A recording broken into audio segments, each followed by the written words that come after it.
Kabajamtoota daawwattoota sagantaa Hope Channel Itoophiyaa nagaan gooftaa keenya fayyisaa keenya Yesuus Kiristoos bakka isin jirtanitti isin haa qaqqabu jechuu jaallanna. Egaa guyyaa har'aas immoo nus dabaree keenya eeggannee sagantaa kitaabni qulqulluun maal jedhaa jedhu torbaniin yeroo kana isiniif qabannee dhiyaannuun kunoo yeroo kanatti immoo isiniif dhiyaanneerra jechaadhaani isinillee gaaffilee garaagaraa karaa miidiyaa Hope Channel Itoophiyaa nuuf ergitaniin yeroo baay'ee jechaadhaani nummoo bal'inaan asitti macaafni qulqulluun maal jedhaa kanarratti waliin haa qorannu jenneetu kan nu dhiyaannu jechaadha.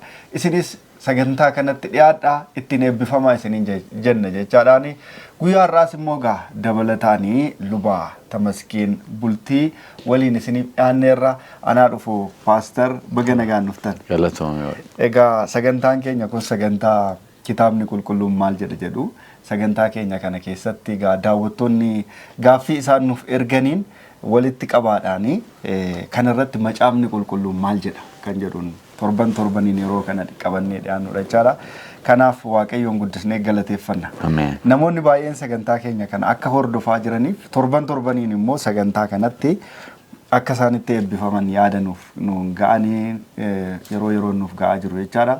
Kanaaf Waaqayyoon waa'ee isaaniif guddisnee galateeffanna. Isinillee yeroo keessan isa baay'ee dhiphoo keessa aarsaa gootanii nuuf dhiyaachuu keessaniif Waaqayyo isin eebbisu Pastor. Egaa mee gara sagantaa keenya kanatti toon seeniin Hafuurri Qulqulluun akka inni nu gargaaruuf kadhannaa nuuf godhaatee haa jalqabnu. Tole. Waaqayyo Waaqa abboota keenya, Waaqa raajotaaf ergamootaa, Waaqa hundumaa beektuu, hundumaa dandeessuu, ogummaan beekumsi jireenyi kan sirraa maddu abbaa keenya guddaa maqaa gooftaa keenya Yesuusiin si galateeffanna galanni siif haa ta'u. Ameen. Yaa gooftaa yeroo kana sagalee keessa dhugaa ulfaataaf jiraataa ta'e kana saaqnee yommuu qo'achuuf jennu Hafuurri kee qulqulluun akka nu barsiisu nuunis nu keessaan darbee Waaqayyo akka itti dubbattu warra dhaggeeffataniif immoo garaa isaanii akka bantu waan yaada kee ta'e akka nutti mul'iftuuf jaalala kee haa ta'u. Maqaa gooftaa keenya Yesuusiin si kadhanna. Ameen. Ameen. Ameen. Pastor Waaqayyo isin haa eebbisu. Torban darbee booddee dhagaa har'a kan walitti deebineeni akkam ture Pastor torban darbee walitti akkam ture. Gaariidha galata Waaqayyo. Gooftaa galatu egaa kiristaanotaaf torbaniin ammuma guyyaan deddeebi'ee dhufu. Guyyoonni darbanii dhufan wallaansoodha. Sana hundumaa keessatti gooftaan nu gargaaree har'aan nu ga'e daawwattoonni keenyallee bakkee garaagaraa ta'anii nagaa ta'anii gooftaan isaan gargaaree sagantaa kana hordofaniif Waaqayyoon guddisnee galateeffanna. Egaa torban darbee gaaffii barsiisaa kumarraa of ga'aa guddataa jechaadhaani waldaa Adventistii guyyaa torbaffaa konfirensii lixa Itoophiyaa Dongooroorraa nuuf erganii hin xumurre gaaffii bal'aa nuuf ergan waan ta'eef otoo hin xumuriin gargar baane jechaadha. Gaaffii sadaffaarra qaqqabneerra gaaffii isaan nuuf ergan keessaa gaaffiin sadaffaanii Armaagedoon jecha jedhu irratti xiyyeeffataniitu keessumaa mul'ata boqonnaa 16 lakkoofsa 16 irra kan jiru. Kanarratti xiyyeeffatanii gaaffii nuuf erganii mee gaafficha nan dubbisa Pastor. Tole. Armaagedoon jecha mul'ata boqonnaa 16 lakkoofsa 16 qofa irratti argama. Kitaaba dhiphina barboodaaf qophaa'u jedhu irratti kan inni jedhu jedha baafata akkasii jedhaniit irratti iddoo isaa kitaaba isaa keessaa iddoo isaa nuu caqasanii keessatti lola xumuraa jedha nuuf ibsa. Isa kam lolli Armaagedoon taatee isaa bara bal'inaan nuuf ibsaadhaan barri isaa fi yeroon isaa yeroo kamii akkamidha lolli Armaagedoon kun kan jedhu kana bal'inaan nuuf ibsaa jedhanii kan isaan nuuf ergan jechaadhaani. Egaa Armaagedoon hubannaa garaagaraa qaba Pastor. Egaa akkuma isaan jedhan dhuguma mul'ata boqonnaa 16 lakkoofsa 16 keessa qofatti argama macaafa qulqulluu keessa. Namoonni baay'een keessumaa waa'ee waraana addunyaa keenya keessatti har'a ta'aa jiru kana biyyoonni gurguddaarra wal lolaa jiran misaa'ila adda addaa warra kutaaran kana isa waliin illee wal qabsiisanii bakka lolli Armaagedoon amma jalqabuuf yerootti isaan jedhanii namoonni tilmaama isaanii kaa'antu jira. Namoonni garaagaraa immoo akkas ta'uu danda'a jedhanii lolli kun yerootti bineensichi inni sodaachisaan sun ka'ee namoota addunyaa kanaa walitti qabee lola jalqabudha jedhanii immoo yerootti kaa'antu jira. hundinuu gaa tilmaama garaa kaan. Mee paaster waa'ee lola Armaagedoon kanarratti macaafni qulqulluun maal jedha? Wanti ifaa nuuf gootan yoo jiraate asirraa asinaa jalqabna. Baay'ee gaariidha. Jechi kun akkuma jedhamee mul'ata boqonnaa 16 lakkoofsa 16 keessatti kan inni barreeffamee jiru. Bakka biraatti hin caqasamne maal jechuudha? Afaan Ibrootaa fi afaan Giriikiin wal makee afaanonni lamaan kun wal makanii tikanii jecha kana uuman jedhamee amanama. Beektonni macaafa akka jedhu. Armaagedoon jechuun tulluu meegiddoo jechuudha. Tulluun meegiddoo jedhamtu kun immoo afaan Ibrootaatti lolli gurguddaan garaa tulluu irratti geggeeffamee turedha. Biyya Israa'el keessatti keessumaa bara abboota firdii isa jedhamu mootonni ka'uu isaaniin dura bara abboota firdii isa jedhamu keessatti. Fakkeenya fudhachuu dandeenya. Macaafa abboota firdii boqonnaa 5 lakkoofsa 19 kaafnee ilaalle amma 21tti kanarraa lola bara sana bara abboota firdii keessaa ta'ee ture tokko nu yaadachiisa. Yohaannis abbaan mul'ataa sana wajjin wal qabsiisee wanta ta'uuf jiru kana afaan ittiin ibsuuf jedhu yommuu yaadu bara sana keessa lolli guddaan ta'ee namoonni hundumtuu beekanii keessaa tokko beekamaa kan jedhamu lola meegiddooti yookiin tulluu meegiddoo. Meegiddoon kun tulluudha moo? Tulluudha, maqaa tulluuti. Biyya Israa'el keessatti kan argamu. Ammuma biyya Israa'el keessa ammuma iyyuu jira. Iddoo maal tulluudha jira. Maqaamatti moggaafame. Maqaadha, moggaasaa maqaadha. Tulluu sanaati jechuudha. Abboota firdii meeqarraa? Boqonnaa 5 lakkoofsa 19 Boqonnaa 5 lakkoofsa 19 jalqabee akkas jedha. Mootonni dhufanii in lolan. Yommus mootonni Kana'aanis mandara ta'annaatti bishaan Magiddoo biratti in lolan. Garuu meetii waan biraas tokko illee hin saamne. Urjoonni waaqa keessaa itti in duulan. Urjoonni toora isaanii irra jiran siseerraa in lolan. Bishaan Qiisoon bishaan inni durii sun isaan haaree in sokke. Egaa yaa mogolee koo jabaadhu itti adeemi. Fardeen isaanii fi warri humna qabeeyyiin dhayiidhaan didichanii in dhufu jedha. Amma 22 dubbise. Galatoon. As keessa jira jechichi lakkoofsa Meegiddoo. Meegiddoo jedha. Meegiddoon kun egaa tulluu biyya sana keessa jiru bishaanii kan biraanis naannoo sana jira. Kanaafitu magaala lola guddaa yeroo sana achitti geggeeffamee ture jedhama.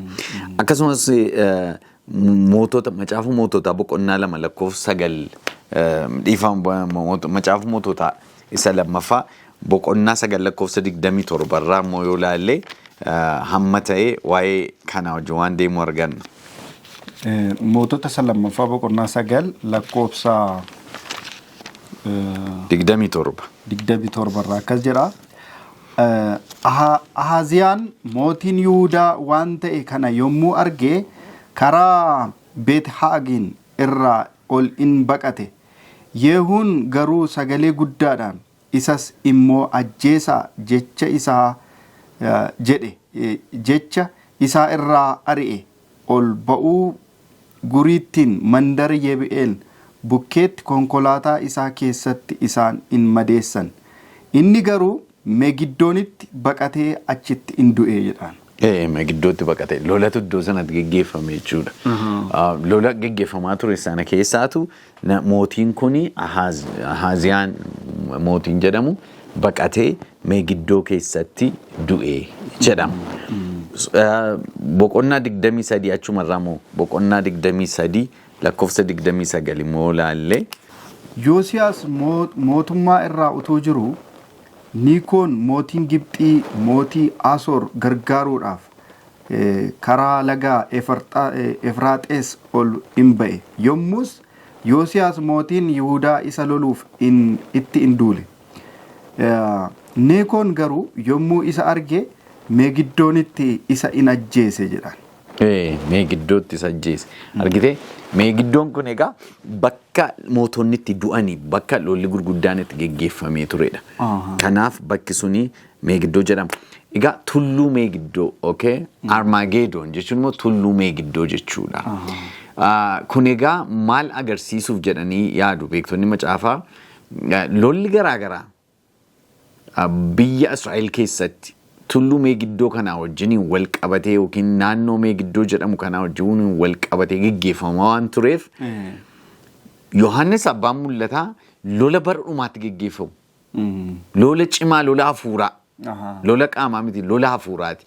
Lola hafuuraa isa xumuraa biyya lafaa kanarratti geggeeffamu akka lola meegiddootti. Sababiin isaa tokko du'uu ni nafu, tokko mo'amuu ni nafu. Kanaaf jecha akka lola meegiddootti kaasa yookiin akka tulluu meegiddootti kaasa Armaagedoon jedhu beektonni macaafaa. Jechittiin garuu paaster armaa ishiin jettu suni tulluu jechaadha moo? Akka afaan Giriikitti afaan Giriikitti tulluu. Achi armaa giddoo ishiin jettu sana jechaadha. Tulluu giddoo isa jedhu sana. Tulluu meegiddoo. Tulluu meegiddoo kan jedhudha. Armaagedoon kan jedhamu. So egaa akkuma walii galaatti lola sana wajjin kan wal qabatu. Egaa kun moggaasaa maqichaarra. Haa ta'u malee wanti isaa barreeffamni kuni barsiisni kuni baay'ee gadi fagoodha. Hubachuutiif. Kanaaf hubachuutiif xiqqoo booddeetti deebinee ilaaluun keenya barbaachisaadha. Macaafa mul'ataa yoo laallu mul'ata boqonnaa 12 jalqabdee yoo laalte maaltu ta'a seexanni lola jabaatiif saba waaqayyoo irratti akka bobba'e argina. Mul'ata boqonnaa 12 keessatti mee dhannee haa ilaallume. Beekamaadha samiirraa akka gad darbatame dubbatee dubartii mucaa da'uuf jettu ciniinsifattu sana loluutiif ka'ee garuu ishee hin dhabe booda erga ishee dhabe immoo maal ta'e sanyii ishee loluu dhaqee jedha miti meenuu dubbisi boqonnaa 12 lakkoofsa meeqanuu dubbiftaa lakkoofsa 13 jalqabiinuu dubbisi. Akkas jedha mul'ata boqonnaa 12 lakkoofsa 13 jalqabee bineensi akka jawween sun gara lafaatti akka gad darbatame yommuu beeketti dubartittii ishee ilma deesse sana ari'achuutti hin ka'e. Dubartittiin garuu boficha duraa gara lafa onaa iddoo itti bara 3 fi walakkaadhaaf waan ittiin jiraattu argattu sanatti akka balaliituuf baalleen joobiraa guddichi 2 hin kennameef. Yommus bofichi bishaan lola'ee akka dubartittii haree adeemuuf dugda ishee duubaan bishaan akkuma isa lagaa yaa'utti afaan isaa keessaa duukaa gad naqedha.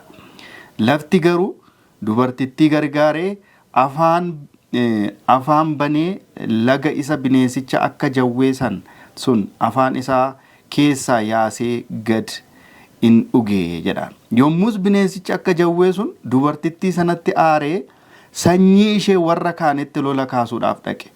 Isaanis warra abboommii waaqayyoo eeganii isa Yesuus dhugaa ba'ettis jabaatanii dhaabbatanidha. Bineensichi sun immoo cirracha galaanaarra in dhaabbatee jedha. Galatoom. Egaa bineensi akka jawwee sun lakkoofsa 9 irratti yommuu dubbatu bineensi akka jawwee jedhame sun seexana.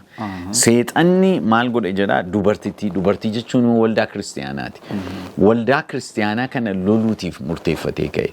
Waldaan kiristaanaa jalaa gara lafa onaatti baqatte. Kun immoo kan agarsiisu waldaan kiristaanaa dhuguma ari'annaa hamaa keessa dabarteetti garuu lafa onaa jechuun haala rakkisaa keessa yeroo isheen jiraatteera. Keessumaa jaarraa giddu galeessaa jaarraa dukkanaa bara jedhamu keessa lolli amantii hamaan warra dhugaa waaqayyoo fudhatanii dhugaa sana immoo namoota kan biraa barsiisan irratti geggeeffamaa ture. Jalqabu kiristaanummaa jalqabee ari'annaa guddaatu ture saba waaqayyoo irratti. Kanaaf yeroo sana waldaanii rakkoo gidiraa baay'ee keessa lafa onaa keessa dabarte jedha.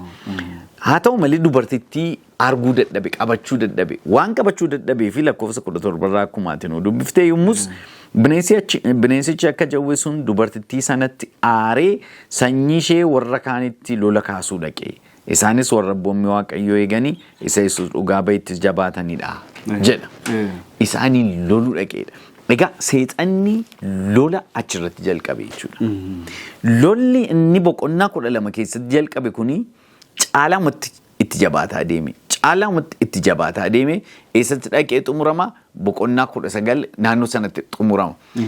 Boqonnaa 19. Eeyyee keessumaa immoo gara Waaqayyoo yeroo inni itti tarkaanfii fudhachuutti ka'utu jira. Garuu boqonnaa 13 yoo ilaalle boqonnaa 12 loluuf bahee jedhee xumurame egaa. Bineensichi akka jawwee suni sanyii dubartittii warra sanyii ishee ta'an loluutiif dhaqe. Isaan immoo yoo warra abboommii Waaqayyoo eeganidha. Warra abboommii Waaqayyoo eegan. Isaan Yesuus dhugaa ba'eettis jabeessanii warra dhaabbatanii. Eeyyee sagalee Waaqayyootti sagalee dhugaa irratti warra jabaatanii dhaabatanii seexanni loluutiif hin bahee jedha. Gaaffii hin qabu kun. Har'as seexanni jabaatee saba Waaqayyoo lolaa jira. Boris itti cimaa deema, itti jabaataa deema. Tooftaasaa garaa jijjiiraa deema. Lolli seexanni saba Waaqayyoo irratti geggeessu, dhugaa irratti geggeessu ammayyuu jabaatee itti fufaa deema. Caalaattuu itti fufa. Boqonnaa 13 yoo ilaalle immoo boqonnaa 13 jechuun bara dhumaa kana keessuma bara dhumaatti seexanni humna kennaaf eeyyuuf bineensichaaf. Humna kennaaf. Bineensi sun immoo maal jennee yoo ilaalle aangoo amantiitii fi aangoo siyaasaa kan walitti qabatee adeemu. Maqaa amantiitiin kan deemu saba Waaqayyoo warra ari'atanidha. Jaarraa dukkanaa keessa kun ta'aa ture. Baay'ee bal'inaan. Garuu caalaatti jabaatee itti fufu bara dhumaatti immoo jedhamee amanama kun. Egaa bara sana keessa warra maal ta'an irratti seexanni lola guddaa kaasa warra mallattoo bineensichaan fudhanne. Adda isaanii fi harka isaanii mirgaatti mallattoo bineensichaa warri hin fudhanne seexanni akka bineensichi maal godha akka isaan hin binne akka isaan hin gurgurre akka isaan dhiphatan akka isaan gidirfaman taasisa kan jedhudha boqonnaan 13 immoo. Sababi isaa biyyi lafaa hundumtuu jawwicha duukaa bu'eedha. Isa raajeffata isa dinqisiifata. Bineensichi. Bineensi sun immoo akkuma jedhee jawwee san harkaa aangoo fudhate seexan harkaa. Bineensi kan jennu kun immoo humna siyaasaatii fi humna amantii waliin makee kan hojjetaa jirudha jechuudha. Amma mootummaan bineensa kanaa amantiis qabaa. Akkasumas immoo adeemsa bulchiinsa biyya lafaa kana keessas jira. Jira. Aangoo seexanaatiin hojjeta. Bifa amantii qaba. Dhugaansaa garuu hojii seexanaa bakka hanga. Barumsi sobaa akka bal'atu, barumsi dhugaan akka hin jabaanne keessumaa abboommii Waaqayyoo warra eegan irratti duulaa jedha boqonnaa 12 irratti lakkoofsa 17 irratti. Abboommii Waaqayyoo warra eegan isa Yesuus Kiristoos dhugaa ba'itti immoo jabaatanii warra dhaabatan isaanii loluuf ba'edha. Sagalee Waaqayyoo abboommii Waaqayyoo warra eegan keessumaa abboommii kurnan warra eegan irratti baay'ee lola guddaa geggeessa. Xiyyeeffannaan seexanaas abboommii Waaqayyoo irratti. Abboommii Waaqayyoo irratti. Warra abboommii. Lolli isaa jecha. Lolli isaa inni guddaan isaan irratti. Egaa mallattoo bineensichaa warri hin fudhanne gidiraa baay'ee keessa akka darban ari'annaan baay'ee kan isaan irra ga'u boqonnaan 13 immoo dubbata. Boqonnaa 14 immoo yommuu dhandhee ilaallu mul'ata boqonnaa 14 immoo yommuu dhandhee ilaallu warri mallatteeffamanii hoolichaa wajjin akka tulluu xiyoon irra dhaabatan lakkoofsa 5 boqonnaa 14 keessaa hin dubbata. Isaanii warra mallatteeffamanii warra 144. Lakkoofsi kun lakkoofsa fakkeenyaati. Fakkeenyi kun immoo maal agarsiisa? Egaa bara biyyi lafaa hundumtuu bineensicha duukaa bu'eetti. Bara namoonni abboommii Waaqayyoo eegan ari'annaan guddaan waan irra ga'uuf muraasa ta'aa adeemanitti. Bara rakkinaa sana keessatti hamma dhumaatti jabaatanii kan dhaabatan sagalee Waaqayyoo garaa isaanii keessa kan ka'an hafuura Waaqayyootiin kan mallatteeffaman sabni Waaqayyoo hin jiraatu bara dhumaatti. Hambaa saba Waaqayyoo. Haftee saba Waaqayyoo. The remnants warra jedhaman jechuudha. bara hundumaa keessatti waaqayyo warra hambifatu qaba. Haftee hambaa qaba waaqayyo. Bara dhumaa kana keessatti egaa guutummaan addunyaa bineensicha duukaa yommuu bu'u sabni waaqayyo immoo warri isaaf mallatteeffaman hin jiraatu. Boqonnaa torba irratti daangaa jira jechaadha. Eeyyee. Amma kan waaqayyoof mallatteeffaman mallattoo waaqa jiraataa warra fudhatanii fi akkasuma mallattoo bineensichaa warra fudhatan gargar ba'u. Gargar ba'u. Boqonnaa 13 keessatti harki caalaan biyya lafaa mallattoo bineensichaa fudhata. Mallattoon bineensichaa immoo maal? Abboommi bineensichi baasudha. Mallattoo waaqayyoon faallaa kan ta'e. Akkuma beekamu mallattoon waaqayyoo abboommi isaati. Keessumaa guyyaan sanbataa mallattoo kootii jedhee waaqayyo yeroo garaagaraa dubbateera kan qomoofaa keessatti. Mallattoo waaqayyooti. Maal jechuudha mallattoo waaqayyoo jechuun? Waaqayyo uumaa ta'uusaa kan agarsiisu. Nummoo uumama ta'uusaa ta'uu keenya kan agarsiisu. Kun daangaadha nuuf waaqayyo gidduutti. Mallattoodha nuuf waaqayyo gidduutti.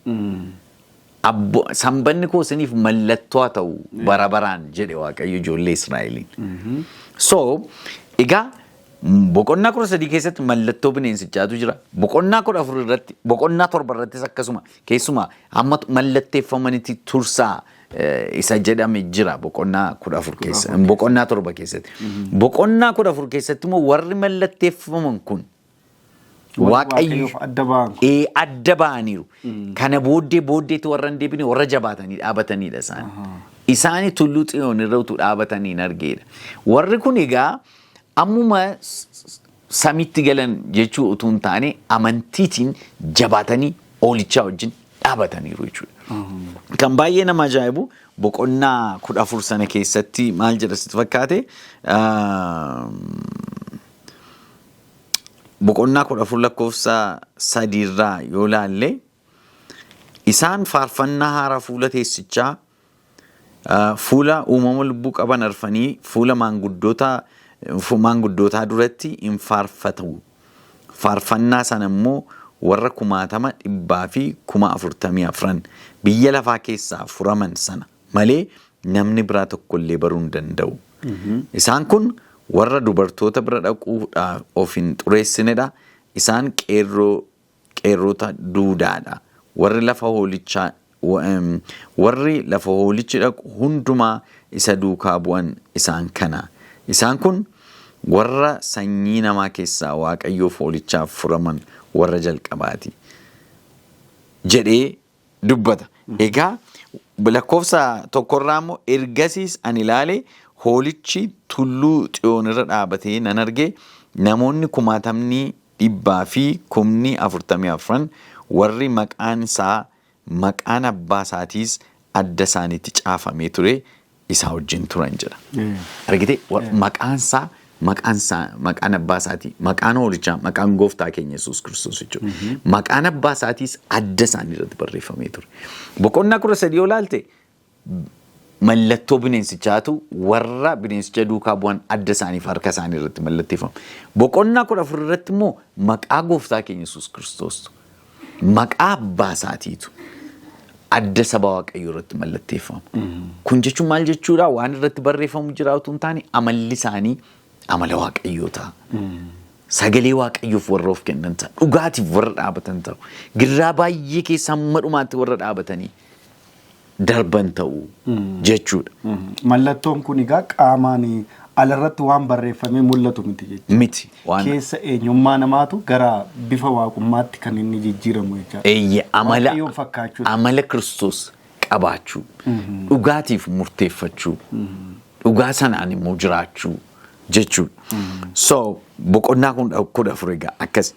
Boqonnaa 14 gara booda isa lakkoofsa 6 qabdee garuu yoo laalte maaltu gaggeeffame sitti fakkaate? Seexanis lola isaatti fufaa jira. Hambaan saba waaqayyoo immoo jabaatanii dhaabataa jiru.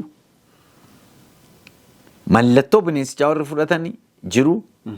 Mallattoo waaqayyoo maqaa hoolichaatiif maqaa abbaa isaatii immoo kan fudhatan adda isaanii irratti jiru. Amalli isaanii kan isa fakkaatu. Daan sana booddee waaqayyo maal godhaa? Ergaa dhuma biyya lafaatiif labsa. Kan immoo boqonnaa 14 lakkoofsa 6 jalqabnee Amma lakkoofsa 12 argina. Waamicha jechaadha. Waamicha addaa geggeessaa jira Waaqayyo. Waamichi kun amma geggeeffamaa irra inni amanna. Ergamni waldaa Adventistii guyyaa 7ffaa mul'ata boqonnaa 14 lakkoofsa 6 hamma 14tti 12tti isa jiru wangeela Yesuus Kiristoosiin bifa sanaanitu kana giddugaleessa godhachuutiin labsinaadha. Maayinni inni immoo kana booddee ergamaa biraa tokko wangeela isa bara baraa baatee warra lafarra ta'anitti saba hundumaatti, gosa hundumaatti, afaan dubbatamu hundumaatti, nama hundumaattis labsuudhaaf bantii waaqaa walakkaa utuu inni balali'u nan arge. Inni sagalee guddaadhaan yeroon firdii Waaqayyoo waan ga'eef Waaqayyoon sodaadhaa ulfina kennaafi. Isa waaqa lafa galaana burqituu bishaanii uumeefis sagadaa jedheedha. Hiimaan faallaa barsiisa bineensichaati. Bineensichi maal jedha? Namaaf sagadaa, warra du'aniif sagadaa, isaantu isin araarsa, isaantu dhiifama cubbuu isiniif godha. Ergamootaaf sagadaa, bifa garaagaraatiif sagadaa jedha. Inni kun immoo maal jedha? Waaqayyoon sodaadhaa ulfina kennaafi isaa samii, ardii, burqituu bishaanii galaana hundumaa uumeef isa qofaaf sagada. Sababiin isaa yeroon murtoo Waaqayyo jala ga'eera. Yeroon murtoo Waaqayyo jala ga'eera. Argitee egaa macaafni qulqulluun akka inni wal qabataa deemu boqonnaan 12 lolli sun yeroo inni jabaateetti jalqabeedha. Boqonnaan 13 yommuu bineensichi caalaa ummati bara dhumaa kana keessatti hojjetudha. Boqonnaan 14 gara jalqabaa sabni Waaqayyoo mallatteeffamuu isaanii kan agarsiisudha. Boqonnaa 7 wajjiniin adeema. Boqonnaan 14 lakkoofsa 6 jalqabee inni jiru immoo Waaqayyoo labsii bara dhumaa, waamicha bara dhumaa namni hundumtuu akka dhaga'uuf waan inni godhudha. Ergamoota 3 jedhama. Inni lammataan immoo ergamaan biraan inni lammaffaan isa duraa duukaa bu'ee kufteetti Baabiloon guddittiin isheen sabni hundinuu daadhii waynii dheekkamsaa isa halalummaa isheerraa dhufu akka dhugan goote kufteetti. Kuftee Baabiloon guddittiin. Eewu Baabiloon. Baabiloon jechuun maqaa amantiitiin barumsa sobaa barsiisuutiin saba Waaqayyoo saba biyya lafaa warra sobaan macheessitudha. Har'a maqaa amantiitiin daldalamaa jira. Har'a maqaa amantiitiin dhaabbanni gurguddaan geggeeffamaa jira. Har'a maqaa amantiitiin namoonni baay'een madda qarshii, madda galii godhatanii rooman. Sobatu barsiifama. Dhugaa Waaqayyoo irraa kan adda ta'etu barsiifama. Abboommi Waaqayyoo dhiitameera. Abboommi Waaqayyootiif kabaji ta'uu qabu hin kennamu. Abboommiin kurnan ifaadha. Garuu abboommi kurnan irraa jalqabanii gorraniiru namoonni. Maqaa amantiitiin. Baabiloon jechuun wal makaa jechuudha. Maaliif maltu wal makaa? Waan dhugaa barsiisan fakkaatu walakkaan isaa immoo soba. Waan kan Waaqayyo ta'e fakkaata walakkaan isaa immoo kan seexanaati. Waliin makaa jechuudha. Wal makaa. Kanaafuu maal jedha ergaan kun lallabamuu qaba bara dhumaa kanatti. Amma kana lallabuu qabna. Baabiloon hin kufti barumsa sobaa isheen barsiiftu hin kufti. Dhaabannaan qabdu. Saba Waaqayyoo maal goote? Gowwoomsite daadhii waynii ishee. Isa dheekkamsa Waaqayyoo halalummaa ishee irraa akka maddu godhu sana warra obaasuutiin biyya lafaa macheessite. Biyya lafaa machaa jirar. Kiristiyaana warra ofiin jennullee baay'een isaanii machaa'aniiru. Maal jechuudha? Barumsa sobaatiin gowwoomfamaniiru jechuudha. Wallaalchifamaniiru. Namni machaa'e dhugaaf soba adda baasee ilaaluu hubachuu hin danda'u. Akka gootee Baabiloon barumsa sobaa barsiisuutiin biyya lafaa kana dawweessiteetti yookiin wallaalchifteetti. Dhumarrattoo ergamaa inni sadaffaan maal lakkoofsa 9 irraa. Ergamaan biraan inni sadaffaan immoo duukaa bu'ee sagalee guddaadhaan namni bineensichaa fi bifa fakkeenya isaatiif yoo sagade gubaa sanas adda isaa yookiin harka isaatti yoo fudhate inni ofii isaati daadhii waynii dheekkamsa Waaqayyoo isa utuu makaa hin qabaatiin xoofoo dheekkamsa isaatti buufame dhuguuf jira. Fuula ergamoota qulqullootaa fuula hoolichaa durattis abiddaa fi dhagaa boba'uun dhiphifamuuf jira. Eeyyee galatoom. Kanaafuu inni sadaffaan immoo maal dhagaa bifa fakkeenya bineensichaa kan fudhate. Mallattoo bineensichaa kan fudhate. Mallattoo bineensichaa. Namni bineensichaa fi bifa bineensichaa bifa fakkeenya isaas yoo isaaf sagade gubaa sanas adda isaatti yookiinis harka isaatti yoo godhate jedha. Boqonnaa 13 keessatti isa kenname sana jechuudha. Isa bineensichi biyyi lafa hundumtuu duukaa bu'ee barumsa sobaa isaanii duukaa bu'ee amantiidhaan maqaa amantiitiin ulfina guddaa kennafa mootummoonni biyya lafaan kabaju sii galee kuni har'ayyuu geggeeffamaa jira. Har'ayyuu ta'aa jira. Har'ayyuu ta'aa jira. Barumsa sobaa har'ayyuu dirree irratti barsiifamaa jira. Namoota du'antu nu araarsaa, namoota hin jirreetu nu fayyisaa jedhanii barsiifamaa jira. Fayyinni kan argamu gooftaa keenya Yesuus Kiristoos amanuutiin qofa. Fayyinni karaa kan biraan jiru. Ifa godhamee dubbatameera. Hojii ergamoota boqonnaa 4:12 irratti. Maqaan akka ittiin fayyinuuf maqaan samii gaditti nuuf kennamne kan biraan hin jiru maqaa Kiristoos Yesuus malee jedhame. Garuu har'aa barumsa sobaa baay'eetu biyya lafaa irratti barreeffama. Egaa mallattoo bineensichaa addumaan seexanni waan inni godhe keessaa tokko abboommi kurnan diiguu isaa qofa odoo hin taane keessumaa abboommi arfaffaa akkuma sila jedhee abboommi waa'ee sanbata waaqayyoo ilaallatu seexanni maal godheera mallattoo waaqayyoo isa ta'e sana gara dilbataatti jijjiireera. Namni baay'een har'a dilbata sanbata jedhanii kabaju. Inni garuu mallattoo waaqayyoo miti. Mallattoo waaqayyoo sanbata isa dhugaa isa afaan Amaaraatiin qidaamee jedhamu. Sanbata duraa. Eeyyee. Inni sun garuu bineensichatu jijjiiree fide. Ofiisaati waaqayyo yeroo mallattoo ofiisaa godhatu inni immoo ofiisaa qofaatti mallattoo baafata. Mallattoo ofiisaati baafate. Yaa egaa boqonnaa 14 keessatti kanatu labsamaa jedhame. Lakkoofsa 12 irratti garuu yeroo xumuru kana keessatti obsaan danda'uudhaan warra waaqayyoof qulqullaa'an abboommii waaqayyoo eeganii Yesuusitti amanuun isaanii jabeessanii barbaadamaadha. Eeyyee. Waa'ee abboommichaa. Waa'ee abboommichaa as keessatti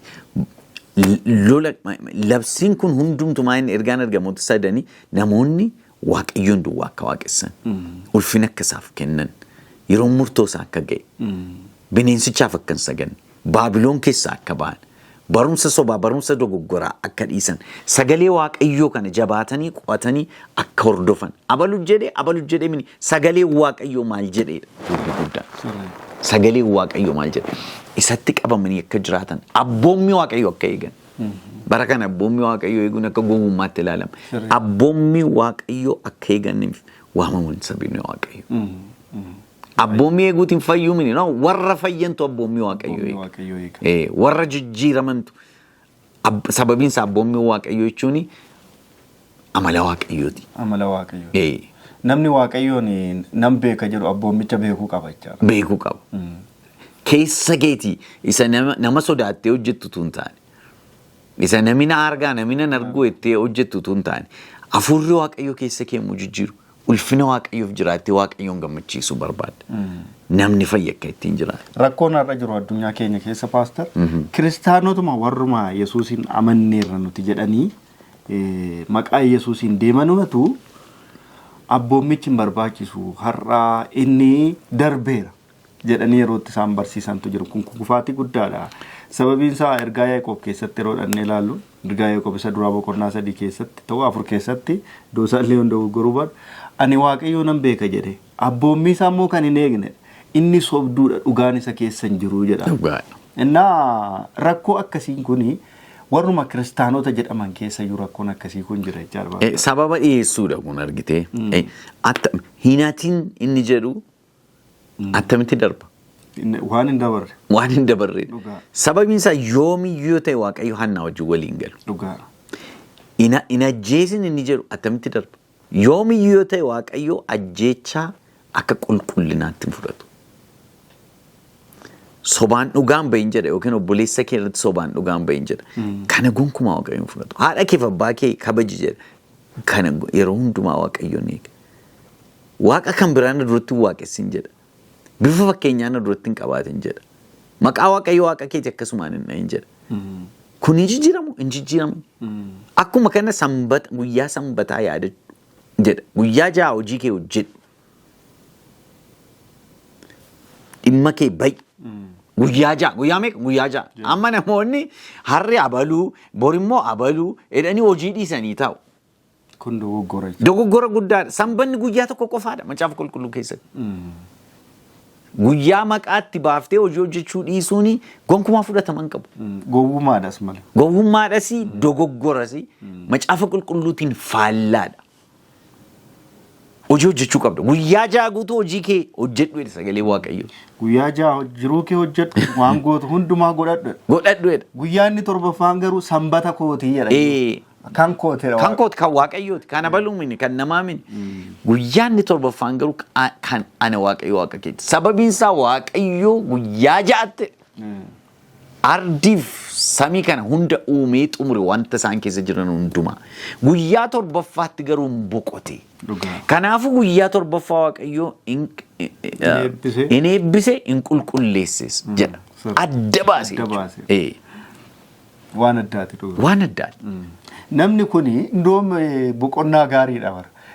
Namatu xiqqoo maybe kiristaanota keessatti yaadi kun hubatamuu dhabee na fakkaata malee kun bar eebbadhayyuu. Eebba guddaa. Eebba guddaa. Eebba guddaa. Namni guyyaatti boqotu yerootti isaaf adda ba'u Waaqayyo wajjin guyyaatti adda isaaf Waaqayyo waliin guyyaatti itti ofiisaa adda baasu waan ta'eef eebba guddaadha. Baay'ee eebba guddaadha. Baay'ee gaariidha. Mee gara yeroon keenya waan deemaa jiruu fi gara Armaageedoonitti deemaa irra gaamu.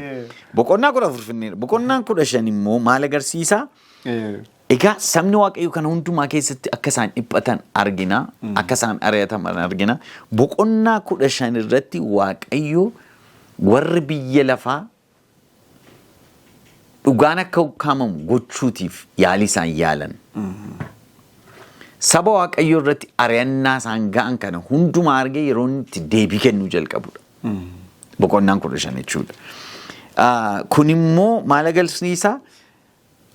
Dha'ichoonni torban bara dhumaatti bu'an boqonnaa 16 keessatti waciitii torba ergamoonni qaban akka isaan dhangalaasan dubbata. Isaanii ergamoonni sun waciitii sana isa isaan dhangalaasanii isaafitu maal kennaa jira? Akka seensa isaa kennaa jira boqonnaan 15. Boqonnaan 16 immoo maal agarsiisa? Dha'ichoota bara dhumaa warra torban bu'uu isaanii agarsiisa jechuudha. Amma dha'ichoonni torban biyya lafaa kana ganaa eeggatantu jiru jechaadha. Eeyyee dha'ichoonni biyya lafaa kana eeggatanii jiru. Gara sanatti adeemaa jira. Shakkiin qabu. Kana anatu dubbatu hin taane mul'ata boqonnaa 16 sirriitti yoo ilaalle kana argina jechuudha.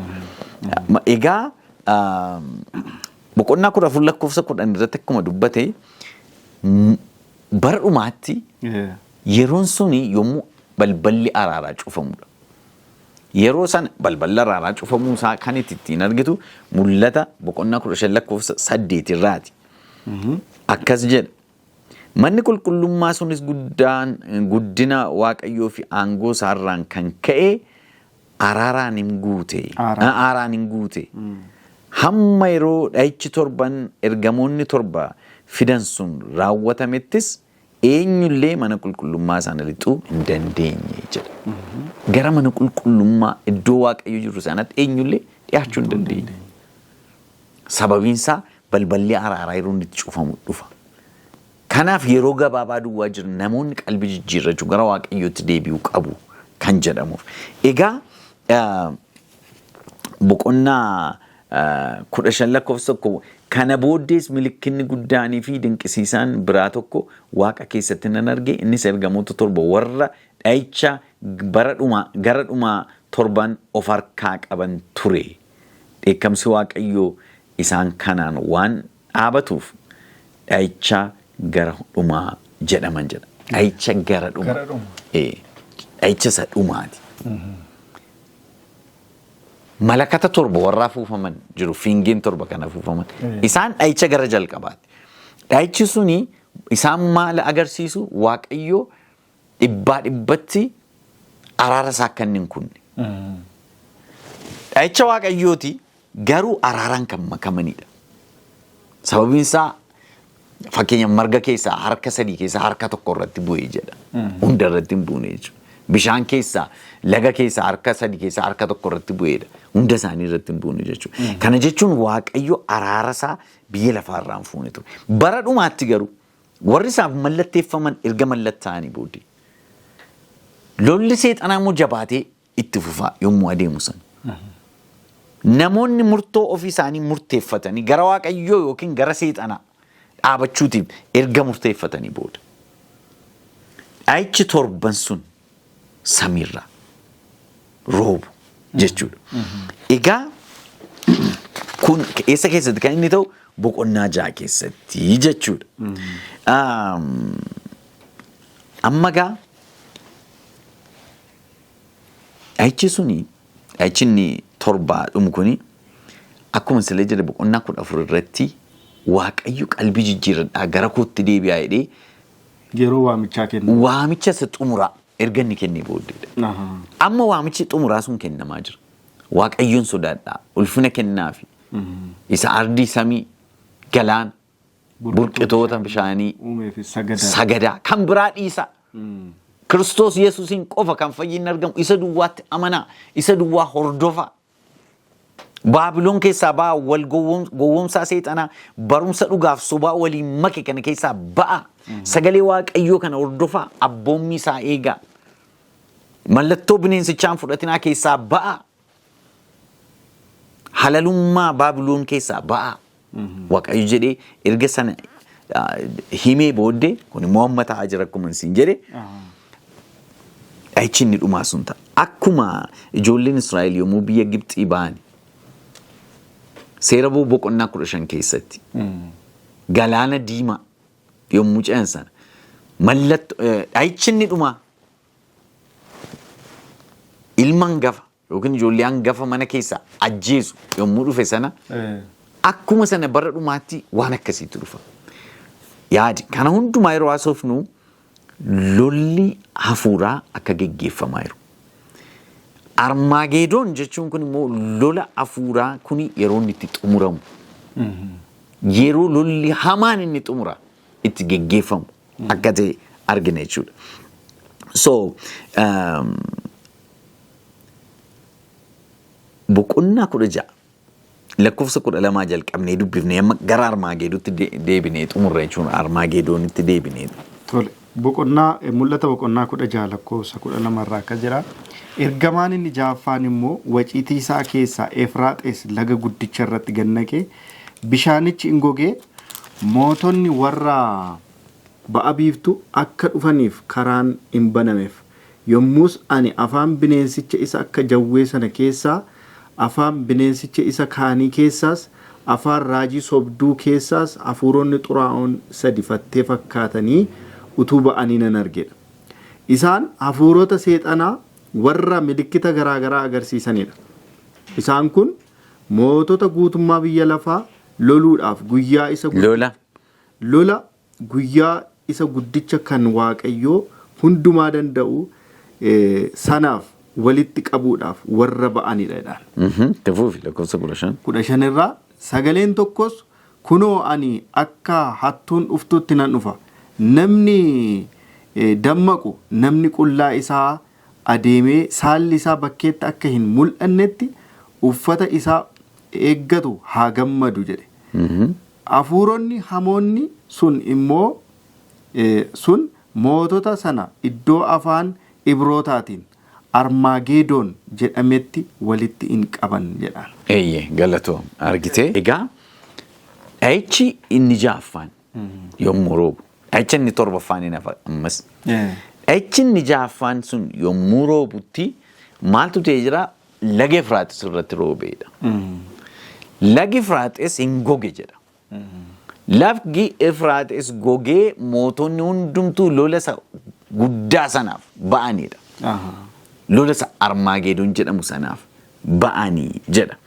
Egaa lolli suni maa inni lagi Efraaxis goguun maa inni isa jedhu xiqqoo ishee hubachuun keenya barbaachisaadha wanti kun akka nuu galutti. Lagi Efraaxis goguun isaa kan agarsiisu Baabiloon kufuuf jiraachuu isheeti. Sababiin ishee jalqaba laga Efraaxis irratti hundaa'aa jireenyi ishee. Baabiloon. Lammata immoo lagi Efraaxis mootichi Qiroosii laga Efraaxisin jalliseeti kan isaanii loltuu galchanii mootota warra Baabilooniin ajjeesanii mootummaan Baabiloon irraa fudhatame. Bara dhumaattis akkas ta'uuf jirti. Yommuu Baabiloon kuftu, yommuu Waaqayyo murtoo isaa Baabiloon irratti dabarsu, yommuu inni dha'icha isaa araaraa wajjin waliin hin makamne, xoofoo sana akka isheen dhuddu, yommuu inni ishee taasisu in dhufa. Egaa kana hundumaa dura maaltu ta'a jedhaa? Bineensichi jabaatee lula. Lakkoofsa 13 irraa yommus ani afaan bineensichaas akka jawwee sana keessaa, afaan bineensichaa isa kaanii keessaa, afaan raajii sobduu keessaas hafuuronni xuraa'oon sadii fattee fakkaatan utuu ba'anii nan argeedha. Isaan immoo maal godhuudha? Isaan hafuurota seexanaa warra milikkita garaagaraa agarsiisanidha. Isaan kun mootota guutummaa biyya lafaa lola guyyaa isa guddaa kan Waaqayyo hundumaa danda'u sanaaf walitti qabuudhaaf warra ba'anidha. Lolli guddaan suni Armaagedoon jedhame sana. Isaaf isaan qopheessu jechuudha. Maal jechuudha? Seexanni bara dhumaatti mallattoo garaagaraa, dinqii garaagaraa, maalallee garaagaraa gochuutiin namoonni biyya lafaa Waaqayyo irraa fagaatanii gara seexanaatti akka dacha'an godha jechuudha. Biyya lafaa kanarratti ammoo seexanni maalallee garaagaraa, dinqii garaagaraa, mallattoo garaagaraa agarsiisaa jira, milikkita garaagaraa. Kanaaf saba Waaqayyootiin kan nu jechuu barbaannu mallattoo ilaaluutiin jireenyi keenya qajeelfamuu qabu. Waan dhukkubarraa fayyeef, waan kun naa ta'eef, waan sun naa ta'eef jedhamee jireenyi keenya adeemuu qabu. Maalirratti hundaa'uu qaba? Sagalee Waaqayyoo kanarratti hundaa'uu qaba. Akka sagalee Waaqayyootti jiraachuu qaba. Urri keenya wangeela ta'uu qaba. Wangeela ta'uu qaba. Egaa seexanni akkas gochuutiin maal godhaa? Lola isa guddaa kanaaf. Namoota of duukaa hiriirsa jechuudha. Mootota of duukaa hiriirsa. Namoota biyya lafaa of duukaa hiriirsa jechuudha. Kana gidduutti gooftaan Yesuus maal jedhe? Sagaleen tokko kunoo ani akkattuun dhuftutti nan dhufa jedhe. Akkattuun dhuftutti hin dhufa. Kanaafuu namni akka saalli isaa bakka itti mul'anneef uffata isaa yookiin wayyaa isaa eeggatu haa gammadu. Of eeggadhu, dammaqa, kan dammaquudha. Argite kunoo akkattuun dhuftutti nan dhufa. Namni dammaqu, namni qullaa isaa adeemee saalli isaa akka bakka itti mul'annetti uffata isaa eeggatu haa gammadu jedha. Argite haa gammadu. Kan dammaqu baratti dammaquu qabnudha kun. Baratti amantii keenya jabaachuu qabnu, baratti sagalee Waaqayyoo gadi fageenyaan qorachuu qabnudha. Baratti abboommii Waaqayyoo hordofuutiif murteeffannudha. Barri kun jechuudha. Sababiin isaa seexanni maal godhaa jira? Armaagedooniif lola isa guddaa sanaaf namoota qopheessaa jira. Mallattoo garaagaraatiin, maalallee garaagaraatiin, dinqii garaagaraa hojjechuuti. So dhumarratti gaa kan jechuu barbaadu Armaagedoon irratti hamaan inni yeroo xumuraaf yeroo inni itti mo'amudha. Seexanni yeroo inni itti mo'amudha. Sii galee? Argitee kun kan agarsiisu fakkeenya gaara Qarmeeliyoos irratti mootota isa duraa boqonnaa 18 keessatti isa barreeffamee jiru wajjiniin wal qabatee adeemu. Seenaa Eeliyaas. Yoo Waaqayyo Waaqa ta'e isa waaqessa. Yoo immoo Ba'aaltu Waaqa ta'e immoo isa waaqessa. Har'a kani ibiddaan deebisu inni Waaqadha jedhameeti. Kanaafuu warri Ba'aalii waaqessaa turan yaalanii mallattoo garaagaraa agarsiisanii sagalee garaagaraa sirba garaagaraa dhigeessisanii wanti ta'e tokko hin jiru. Yeroo sana waaree booddee Eeliyaas iddoo aarsaa sanatti dhiyaateedha. iddoo aarsaa waaqayyoo ijaare deebise. Mukarra naqe, bishaan fidaatti naqaa, gaanii meeqatti naqan. Booddee korma qalee dhiyeesse. Waaqayyoon kadhate. Yaa Waaqayyo Waaqa abboota kooti. Maqaa kee kabaji. Anis garbicha kee kan ta'e habaran namuun hundumtu jedhee dubbate. Yeroo sana utuu inni dubbate afaan isaa keessaan fitin abiddi samiirraa gadi bu'e. Qalma dhiyaate sana gubee fudhate. Bishaan achi keessatti akka dhuqqee laga iddoo aarsa sana guute sana hunduma isaa arraabee fixe jedha. Abiddi waaqarraa gadi bu'e. Waaqarraa gadi bu'e. Yeroo sana kanatti turan ijoolleen Israa'el maal jedhan? Dhuguma Waaqayyo inni Waaqa jedhan. Dhuguma Waaqayyo inni Waaqa jedhan. Bara dhumaattis akkasuma ta'uuf jira. Kun lola hafuuraati malee lola qaamaan lolamu miti. Lola niwukileerii lolamu miti. Lola misaayilii lolamu miti.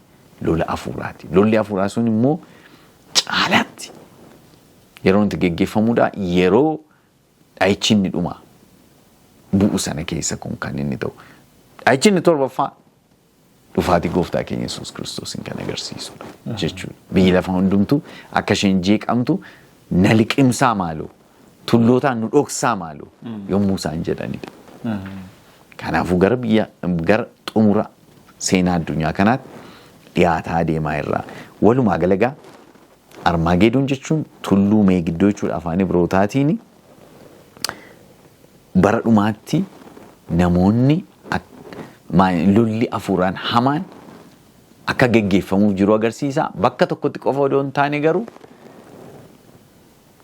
Abbaa Mul'ataa Yohaannis fakkeenya isa kakuu moofaa keessatti naannoo sanatti lolli guddaan geggeeffama. Naannoo meegiddoo jedhamtutti lolli guddaan geggeeffamaa ture sana akka fakkeenyaatti fudhateeti kan inni ibse jechuun barbaada. Galatoon. Tole Paaster Waaqayyo isin eebbisu guddaa eebbifama. Egaa lolli tulluu meegiddoon kuni erga bal'aa kan inni of keessaa qabu. Bara xumuraa keessatti yerootti wallaansoon inni xumuraatti raawwatudha jechuudha. Kiristaanonni sabni Waaqayyoof warri bineensicha duukaa bu'an daangaan ta'e lola sana keessatti Kiristoos injifannoo guddaadhaan addunyaa kana walitti qabu ta'a jechaadha. Kun ergaa guddaadha. Paaster Waaqayyo isin eebbisu guddaa eebbifama. Egaa gaaffiin gar biraa jira. Keessumaa waa'ee mul'ata boqonnaa 20 xumuraa baraa wajjiniis wal qabsiisanii gaaffii barsiisaa Obbo Kumarraaf ga'anuuf ergan hin xumuramne gaa. Sa'aatiin keenya irra nu daangeessa. Torban yoo gooftaan jedhe walitti deebinaanii guddaa eebbifama. Tole. Egaa kabajamtoota daawwattoota sagantaa Hoop Chaanaal Itoophiyaa sagantaan keenya kun sagantaa kitaabni qulqulluun maal jedha jedhu torbaniin yeroo kana isiniif qabannee dhiyaannudha jechaadha. Sagantaa kana keessatti gaaffilee garaagaraa isin karaa miidiyaa keenyaan nuuf ergitaniin bal'inaan kan irratti mari'annu ta'a jechaadhaani. Guyyaa har'aas turtii isin waliin qabaachaa turtanitti guddaa akka itti eebbifamtan abdii guddaa qabna. Guyyaa har'aa kan nu tajaajilaa turan Luba Dr. Tamasgeen Bultii turan jechaadhaani. Anis immoo Warquu Wandimmuun ture sagantaa kana gaggeessuun si waliin ture. Akkasuma karaa kaameeraa obboleessa keenya Dassaaleny Warquu nu gargaaraa ture jechaadha. Yeroo qabaachaa ture hundumaaf Waaqayyoon guddisnee galateeffannaa. Torban gaarii isiniif haa ta'u. Sagantaa Hoop Chaanaal Itoophiyaa daawwachuu ittuma fufaa isiniin jenna. Haga torbanitti nagaan araarri Waaqayyoo tokkummaan hafuura qulqulluu hunduma keessan waliin haa ta'u. Nagaan nuuf tura.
biyya lafaa kanaaf ganamaa fakkaatus aduun lixuuf jetti taatee yeroo dhumaa raajiin raawwatamuun milikkita isaati balballi araaraa akka duraa miti amma cufamuufi cubbus kan michoomii sichi yaadatamu raawwatee baduufi dhumni waan hundaa dhiyaateera cufamuun balbala araaraa Baabiloon keessaa baakadhaa dachee dhumuuf jedha lubbuu keessan oolchaa dachee dhumuuf jedha lubbuu keessan oolchaa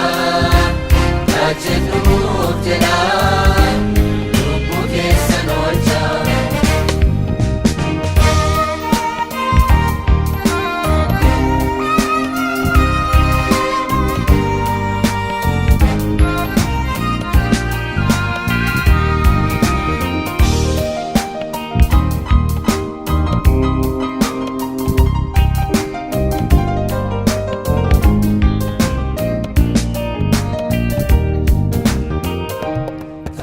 Yeroo dhumaa afaan raajotaatiin inni dubbatame Yesus bartoota isaas gaara eeggasaarraas dursee kan itti hime lolaaf oduu lolaa beelliif naayichoonni utuu mul'atanii dhukkubni daddarboon Jaasus dachee qabatanii dhumni waan hundaa dhiyaateera cufamuun balbala araaraa Baabiloon keessaa baakadhaa dachee dhumuuf jedha lubbuu keessan oolchaa dachee dhumuuf jedha lubbuu keessan oolchaa dachee dhumuuf jedha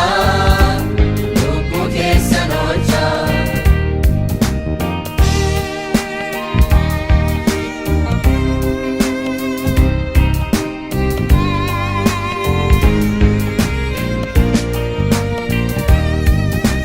Baay'eetu hin beekanii jawwichaaf gugguufuu torri dhugaa badee raajonni sobduunis saba wallaalchisuu lubbuuf yaaduun ni bee yeroo keessa jirru yeroo xumuraati sabni immoo hin dammaqne dhiyooti kennamu raayichoonni torbaan isaan akka hin banne yerooti baartonni dachee weeraruuni dhugaan kee ukkaanfamu yooti kaatee malee rakkoon dachee kanaa salphaatti ni qabu irree kee ol kaasii burqaan Baabiloonii lubbuu hedduu mancaasee humna kee mul'adhu waldaa kennisinii dhiiga kee tundeessee